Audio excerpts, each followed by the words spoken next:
Okay, so you know how everyone's been buzzing about these personality types, like the alpha, beta, gamma, and all that? Yeah. You sent in a ton of stuff on this, articles, infographics, even some YouTube videos. You really want to deep dive into this, huh? It seems like this whole system has just exploded online. Right. Right. It's so interesting because it's not like, Myers-Briggs or something. There's not really any, like, solid science behind it. Yeah, it doesn't have that research backing. But people are going crazy for It it. really makes you think, right, why are people so drawn to these archetypes, even without like, scientific proof or anything? That's what's so cool about it. It's like, why do these labels resonate so much, even if Yeah. they're not, official? Exactly. And that's what we're going to get into today. How are these types being used out there in the world, and what does that say about how we see ourselves and other people? Deep stuff. But first, Yeah. let's meet these personalities. Okay, let's do it. So, got to start with the one everyone's talked about, the alpha. Top dog, leader of the pack, all that. Yeah. Some of these articles, I got to say, they paint a pretty intense picture. Oh, yeah. Lots of talk about dominance, charisma, people wanting a strong alpha to lead them. That's interesting. It really ties into all these ideas we have about, what it means to be masculine and successful, especially for men. Like, we connect leadership with being super confident and assertive, but is that always the whole story, Right. Like, is that all it takes? It makes you think, are those qualities always good, or can they actually sometimes be a problem? Yeah. One article even said that, like, alpha males tend to make the most money, Interesting. but they're also the most likely to, like, ghost you after a date. Oof, that's rough. It's like maybe there's a trade-off. You get the ambition, but, maybe not so much on the emotional intelligence side. Yeah, it's like, are you getting ahead in some ways, but like missing out on those deeper connections? Totally. Okay, so what about the alpha female? Ah, I'm seeing a lot of the same stuff, confident, independent, but a few differences too. like what? Like they describe her as a real rock star, someone who commands attention. But there's also this thing about her being controlling in relationships. It's almost like the alpha female has to be even more masculine to be seen as successful. She's got to be assertive, decisive, maybe even a little intimidating? That's crazy. So, like, does that mean there's even more pressure on women in leadership roles? Like, they have to be strong, but also likable? Absolutely. It's this balancing act. Tough gig. And this archetype, it really highlights all those tensions. For sure. Okay, so we talked about the alpha, all about taking charge. But what about the people who are more into, like, supporting and working together? Ah, you're talking about the betas. Right, the betas. They're the reliable ones, modest, easygoing, always there for you. Yeah. The classic nice guy label gets thrown around a lot with the beta male, which, it sounds good on the surface. But it can also mean that they get overlooked, maybe even taken advantage of. Like these sources you sent, they talk about how loyal and dependable betas are, but they also point out how they might not be so good at standing up for themselves. Yeah, like they hesitate to step up. Yeah. Even if they've got great ideas, they'd rather help someone else out than, push their own thing. Right. Which I can see how that could be a good thing sometimes, but also, holding you back. I know I've totally felt that hesitation to speak up, even when I know I've got something good to say. Have you ever run into that? Oh, absolutely. Yeah, I think it's a pretty common experience. It's like this fear of failing or maybe even just not wanting to be the center of attention. Makes you wonder if our culture kind of encourages that in betas, especially men. It's true. And what about the beta female? Well, she definitely shares a lot of those same qualities. Supportive, dependable, always putting others first. But It's just a but. there's always a but, right? One thing that really jumped out at me is how often the beta female is described as, like, the one who keeps things harmonious in relationships. Even if it means, she's not taking care of her own needs. Ah, yeah. Putting everyone else first. It's like, does this archetype just reinforce that old idea that women should be self-sacrificing, always accommodating everyone else? Which, let's be real, that can lead to burnout. Big time. Yeah. So it seems like finding that balance between being supportive but also setting boundaries, that's key for both beta males and females. It's a tricky one, Totally. especially in a world that often rewards the people who are more, pushy and out there promoting themselves. True. Okay, so we've got the alphas taking charge, the betas, the supportive ones, but then things start to get a little less conventional, right? Oh, yeah. That's where the gammas come in. Ah, the gammas. Now these guys are interesting. So the gamma male, he's like this guy who's full of ideas, Mhm. super enthusiastic, Yeah. but he might not always follow through. Oh, so he's got the big vision, but maybe not the execution. Yeah, it's like he gets kind of overwhelmed by like all the actual steps it takes to make his ideas happen. Oh, I totally get that. Like, I get so excited about new projects, but then sometimes, I don't know, I just lose that energy and end up procrastinating or getting distracted by something else.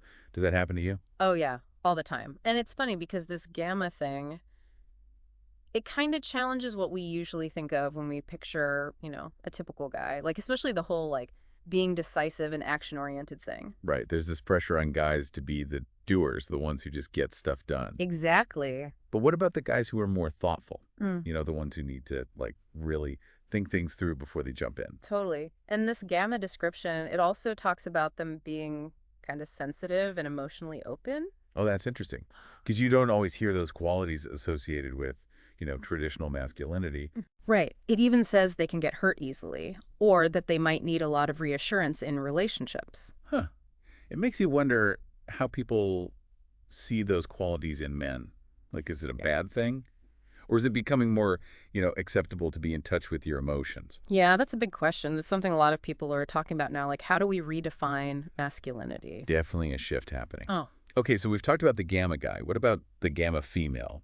I'm seeing some, like, opposite stuff here. oh yeah. She's, like, goal-oriented, strategic, comfortable with herself. It's like she's got this autonomy, independent, doesn't need anyone. She's totally comfortable just doing her own thing. And she's not afraid to, like, play the game. Yeah. She uses her smarts to get what she wants. It's almost like she challenges how we usually think of women, you Yeah. know?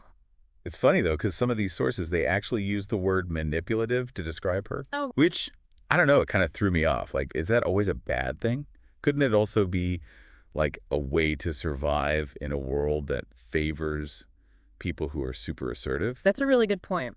We automatically think manipulation is bad, but maybe sometimes it's just how you got to play the game, especially if you feel like you're, at a disadvantage. It's like she's figured out how to win, but on her own terms. Right, And that can be powerful, but maybe also a little scary to some people. for sure. Because it goes against what we expect. Yeah. Okay, so we've got the alphas, all about leading. The betas, the supporters, the gammas, the big idea people. And then there's the ones who just don't fit any mold. You're talking about the omegas. The omegas, the nonconformists, the rebels, the lone wolves, like doing their own thing no matter what. What do you think about this side? They're definitely interesting. It's all about being yourself, not caring what everyone else thinks. Like marching to the beat of their own drum. Exactly. And one article actually called them social rejects, but like in a good way. Like they're happy being outside of the mainstream. I love that. They're basically saying, screw the system, I'm doing what I want. And that's so inspiring, especially if you're someone who feels like you don't fit in. Totally. It challenges that whole idea that there's only one way to be successful or happy. Like you make your own rules. You do you. Exactly. Embrace the weirdness. Be unique. So let's get into the omega male and female. What are the differences? Okay, so the omega male, he's usually portrayed as someone who's super curious, creative, like passionate about his interests, even if they're not, what society considers successful. So he could be into video games or music or whatever, and he's totally cool with that, even if other people think it's like a waste of time. He's not trying to climb the ladder or make a ton of money. He just wants to live a life that feels good to him. Yeah, and do what he enjoys. Which is awesome. It is. And the omega female, she has that same independent spirit, right? Yeah. Oh, absolutely. But she's often described as being even more, like, assertive. Oh, yeah, she's not afraid to speak her mind. She'll call you out on your BS, no problem. Not a people pleaser at all. Nope. It's almost like she's even more rebellious. Like, she's not just rejecting what society expects, but also, like, traditional gender roles. Which, that can be intimidating to some people, especially if you're used to women being more quiet and agreeable. It's like she's shaking things up, making people rethink what it means to be a strong woman. For sure. Okay, so we've got the alphas, the leaders, the betas, always there to help the gammas with the big ideas, and the omegas, the rebels. That's a lot of personalities. But we're not done yet. We still have two more types to go. the deltas and the super mysterious sigmas. Ready to keep diving in. Yeah, let's talk deltas. All right, the deltas. So they're kind of described as like modest, hardworking, but they don't always get noticed. Yeah. The unsung heroes, right? Hmm. Quietly working behind the scenes. It's interesting because it seems like the delta type has a different kind of ambition. It's not so much about getting recognition or praise. Mm-hmm. It's more about feeling good about the work they do. Like the Delta male, he might be super driven to like master a skill or be part of a project that really matters. Even if nobody knows about it, right? Exactly. Like it's not about the fame. I get that. Like there's something satisfying about doing a good job, even if you're not in the spotlight. Totally. But I also wonder, does this delta description maybe reinforce that idea that like some people are just okay with being overlooked? Like it's a good thing to be content with staying in the background. That's a good point. I think it's important to remember that being humble and hardworking, those are great qualities, but it shouldn't mean you get treated unfairly or people don't appreciate you. Everyone deserves to be recognized for what they bring to the table, no matter their personality. Totally agree. So what about the delta female? How is she different? Well, she's often described as like really introspective, independent, prefers to do her own thing. Hmm. She might not need that same like social connection or approval that some of the other types do. Yeah, and one source even said she could come across as like aloof or even a little intimidating Really? just because she's not super expressive or trying to please everyone. That's really interesting because it goes against that whole idea that women should be warm and nurturing, right? Mm-hmm. Always putting everyone else first. Like she just doesn't fit that mold. And that can make some people uncomfortable. Yeah, for sure. Which makes me think, are people who are more introverted or quiet, are they at a disadvantage? Like in a world that values, being outgoing and social. Absolutely. It's like we favor those who are really expressive, Yeah. the loud ones. Yeah, it's a real bias. It is. And Yeah. it's important to recognize that and make space for people who, don't fit those typical social expectations. It's so true. Okay, we've talked alphas, betas, gammas, omegas, and deltas. That brings us to our final personality type, the sigmas. These are the ones that are really hard to pin down. The mystery men, huh? Right. They're like lone wolves, rebels, rule breakers. What are your first impressions of this archetype? The Sigma, they're definitely the most interesting and kind of confusing. Out of all of them, there's something magnetic about them. They've got this charisma, Mm-hmm. but it's not like they're trying to impress anyone. It's not that alpha need for validation. Exactly. Take the Sigma male, for example. He might be super successful, attractive, but he doesn't care about, climbing the social ladder. It's like he's on a different level, Yeah. watching everything from the outside, not trying to fit in.